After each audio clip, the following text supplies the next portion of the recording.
नमस्कार, देवभूमि चैनल में आपका स्वागत है। आज के इस वीडियो में हम सुनेंगे श्रावण महात्म्य का 7वां अध्याय।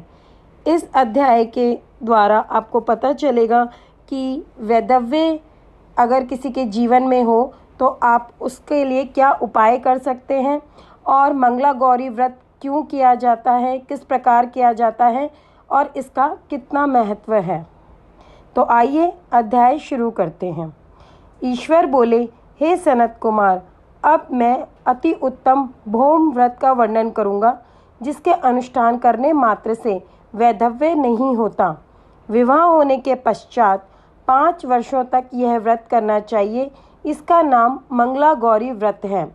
यह पापों का नाश करने वाला है। विवाह के पश्चात प्रथम श्रावण शुक्ल पक्ष में पहले मंगलवार को यह व्रत आरंभ करना चाहिए। मंगला गौरी व्रत मंगलवार को किया जाता है, इसीलिए इसको भौम व्रत कहा गया है। केले के खंभों से सुशोभित एक पुष्प मंडल बनाना चाहिए और उसे अनेक प्रकार के फलों तथा रेशमी वस्त्रों से सजाना चाहिए। उस मंडप में अपने सामर्थ्य के अनुसार देवी की स्वर्णमयी मतलब सोने की मूर्ति अथवा अन्य धातु की बनी प्रतिमा स्थापित करनी चाहिए। आपको अपने सामर्थ्य के अनुसार मूर्ति स्थापित करनी चाहिए। अगर आप सोने की मूर्ति नहीं बनवा सकते तो जिस भी धातु की आपके सामर्थ्य हो उस धातु की आपको मूर्ति बनाकर पूजा करने से पहले जहाँ पूजा करनी है पूजा स्थल पर स्थापित करनी चाहिए। उस प्रतिमा को 16 उपचारों से, 16 दूर्वा दलों से, 16 चावलों से तथा 16 चने की दालों से मंगला गौरी नामक देवी की पूजा करनी चाहिए और 16 बत्तियों से 16 दीपक जलाने चाहिए। दही तथा भात का नैवेद्य भक्तिपूर्वक अर्पित करना चाहिए। नैवेद्य यानी जो हम भोग लगाते हैं, तो वो दही और भात का मिश्रित होना चाहिए, मतलब दही और भात चावल मिला हुआ होना चाहिए। देवी के पास ही पत्थर का सील तथा लोढ़ा स्थापित करना चाहिए। 5 वर्ष तक इस प्रकार से करने के पश्चात उद्यापन करना चाहिए।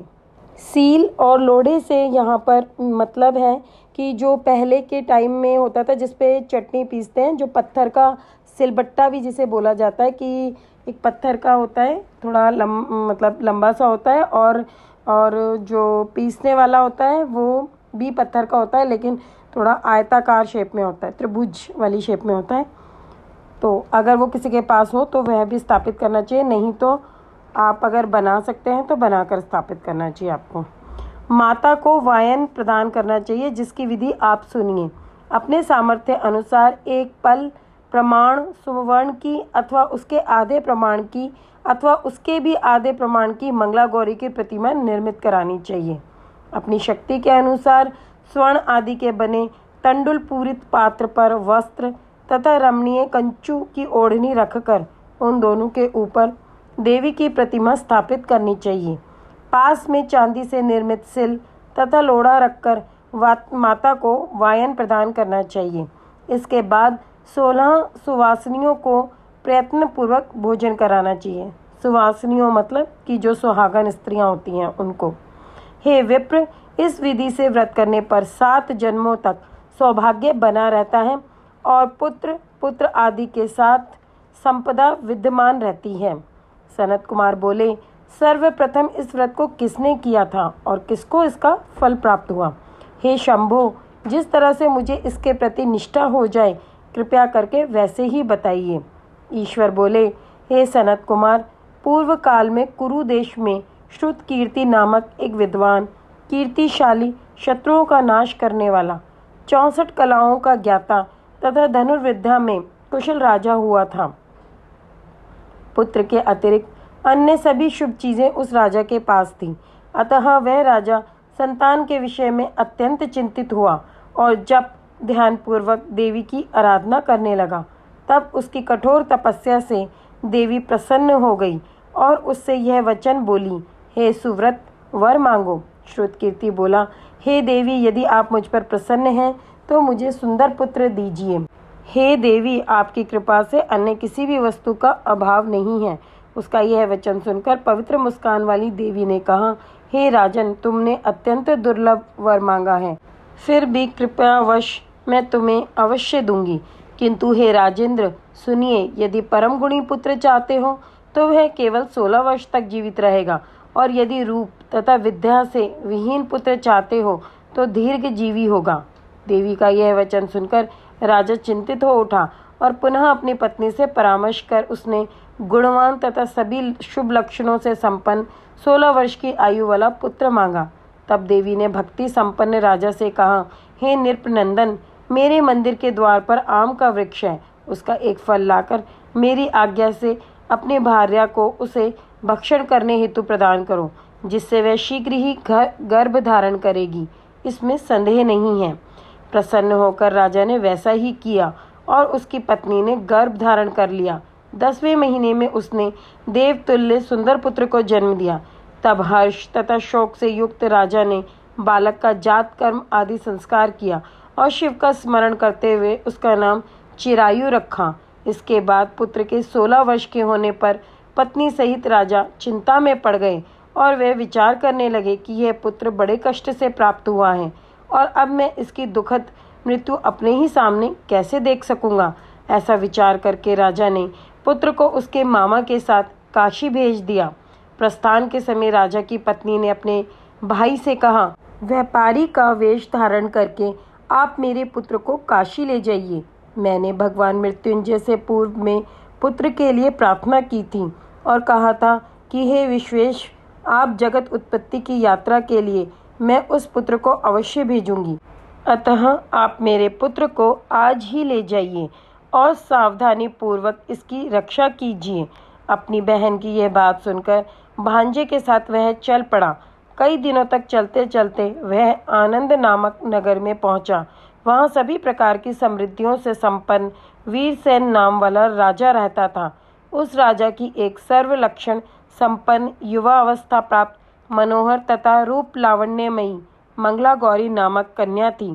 सभी उपमानों को तुच्छ करके सौंदर्य अभिवृद्धि को प्राप्त वह कन्या किसी समय सखियों के साथ नगर के उपवन में क्रीड़ा करने के लिए गई हुई थी।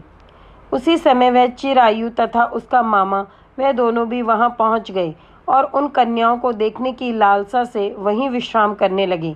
इसी बीच विनोद पूर्वक क्रीड़ा करती हुई उन कन्याओं में से किसी एक ने कुपित होकर राजकुमारी को कुवचन कह दिया। तब उस अशुभ वचन को सुनकर राजकुमारी ने कहा, तुम अनुचित बात क्यों बोल रही हो? मेरे कुल में तो इस प्रकार की कोई नहीं है। मंगला गौरी की कृपा से तथा उनके व्रत के प्रभाव से विवाह के समय जिसके सर पर मेरे हाथ से अक्षत पड़ेंगे, हे सखी, वह यदि अल्पायु वाला होगा तो भी चिरंजीवी हो जाएगा। इसके बाद वह सभी कन्याएं अपने अपने घर चली गईं। उसी दिन राजकुमारी का विवाह था। ब्राहिक देश के दृढ़ धर्मा नामक राजा के सुकेतु नाम वाले पुत्र के साथ उसका विवाह निश्चित किया गया था। वह सुकेतु विद्याहीन, कुरूप तथा बहरा था। तब सुकेतु के साथ आए हुए उन लोगों ने विचार किया कि इस समय कोई दूसरा श्रेष्ठ वर ले जाना चाहिए और विवाह संपन्न हो जाने के बाद वहां सुकेतु पहुंच जाए। उन लोगों ने चिरायु के मामा के पास जाकर याचना की कि आप इस बालक को हमें दे दीजिए, जिससे हमारा कार्य सिद्ध हो जाए। इस पृथ्वी पर परोपकार के समान दूसरा कोई धर्म नहीं है। उनकी बात सुनकर चिरायु का मामा मन ही मन बहुत प्रसन्न हुआ, क्योंकि इसने उपवन में पहले ही कन्या मंगला गौरी की बात सुन ली थी। फिर भी उसने एक बार कहा कि आप लोग इसे किस लिए मांग रहे हैं? कार्य की सिद्धि हेतु वस्त्र, अलंकार आदि मांगे जाते हैं, वर तो कभी भी नहीं मांगा जाता। तथापि आप लोगों का सम्मान रखने के लिए मैं इसे दे रहा हूँ। इसके बाद चिरायु को वहां ले जाकर उन लोगों ने विवाह संपन्न कराया। सप्तपदी के हो जाने पर रात्रि में शिव पार्वती की प्रतिमा के समक्ष उस चिरायु ने हर्षयुक्त होकर मंगला गौरी के साथ शयन किया। उसी दिन चिरायु के 16 वर्ष पूर्ण हो चुके थे और अर्धरात्रि में साक्षात काल सर्प रूप में वहां आ गया। इसी बीच संयोगवश राजकुमारी जाग गई। उसने उस महासर्प को वहां देखा और वह भय से व्याकुल होकर कांपने लगी। तभी उस कन्या ने धैर्य धारण 16 उपचारों से सर्प की पूजा की और पीने के लिए उसे दूध दिया। उसने दीनता भरी वाणी में उस सर्प की प्रार्थना तथा स्तुति की। मंगला गौरी प्रार्थना करने लगी कि मैं उत्तम व्रत को करूंगी जिससे मेरे पति जीवित रहें और जिस तरह से चिरकाल तक जीवित रहें आप वैसा कीजिए। इतने में सर्प वहां स्थित एक कमंडलू में प्रवेश कर गया और उस मंगला गौरी ने अपनी कंचुकी से उस कमंडलू का मुंह बांध दिया। इसी बीच उसका पति जाग गया और अपनी पत्नी से बोला, हे प्रिय, मुझे भूख लगी है। तब वह अपनी माता के पास जाकर खीर, लड्डू आदि ले आई और उसके द्वारा दिए भोज्य पदार्थ को उसने प्रसन्न मन होकर खाया। भोजन के पश्चात हाथ धोते समय उसके हाथ से अंगूठी गिर पड़ी। तांबुल खाकर वह पुनः सो गया। इसके बाद मंगला गौरी कमंडलू को फेंकने के लिए जाने लगी। विधि की कैसी गति है कि उस कमंडलू में से बाहर की ओर जगमग करती हुई हार कांति को देखकर वह आश्चर्यचकित हो गई। घट में स्थित उस हार को उसने अपने कंठ में धारण कर लिया। इसके बाद कुछ रात शेष रहते ही चिरायु का मामा उसे ले गया। इसके बाद वर पक्ष के लोग सुकेतु को वहां ले आए। उसे देख मंगला गौरी ने कहा, यह मेरा पति नहीं है। तब उन सभी ने उससे कहा, हे शुभे, तुम यह क्या बोल रही हो? यहाँ तुम्हारा कोई परिचायक हो तो उसे हम लोगों को बताओ। मंगला गौरी बोली, जिसने रात्रि में 9 रत्नों से बनी अंगूठी दी है उसी की उंगली में इसे डालकर परिचायक निशानी देख ले। मेरे पति ने रात्रि में मुझे जो हार दिया था उसके रत्नों का समुदाय कैसा है, इस बात को यह बताए। यह तो कोई अन्य ही है। इसके अतिरिक्त रात्रि में आम सींचते समय उनका पैर कुमकुम से लिप्त हो गया था। वह मेरी जांघ पर अब भी विद्यमान है। उसे आप लोग शीघ्र देख लें। साथ ही रात में परस्पर भाषण तथा भोजन आदि जो कुछ भी किया गया था उसे भी ये बता दें। तब यह निश्चय ही मेरा पति है।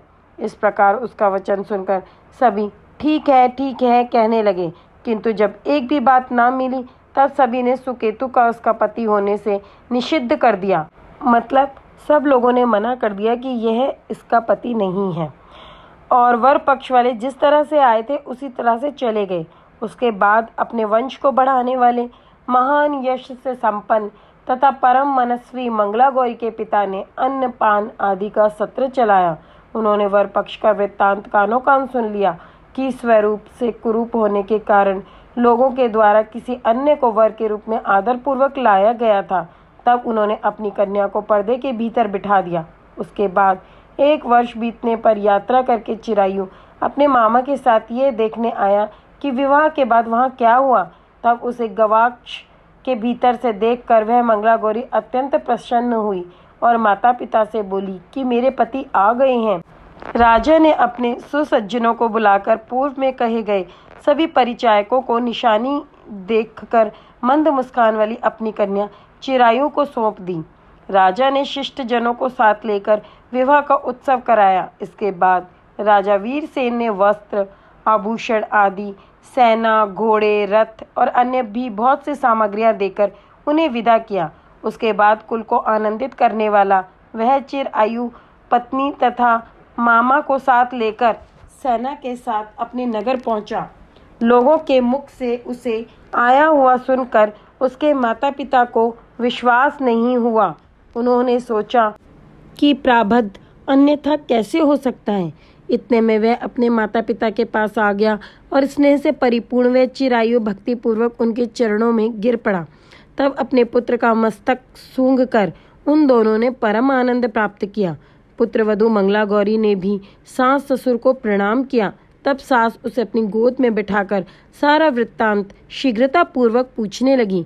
हे मामुने, तब पुत्रवधू ने भी मंगला गौरी के उत्तम व्रत महात्म्य तथा जो कुछ घटित हुआ वह सब वृत्तांत बताया। हे सनत कुमार, मैंने आपसे इस मंगला गौरी व्रत का वर्णन किया था।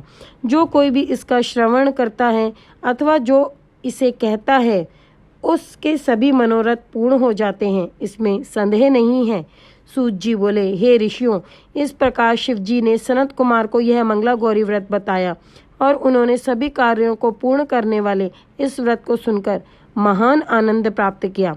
इस प्रकार श्री स्कंद पुराण के अंतर्गत ईश्वर सनत कुमार संवाद में श्रावण मास महात्म्य में मंगला गौरी व्रत कथन नामक 7वां अध्याय यहाँ पर पूर्ण होता है। कल हम अपनी अगली वीडियो में श्रावण महात्म्य का 8वां अध्याय सुनेंगे। ओम नमः शिवाय।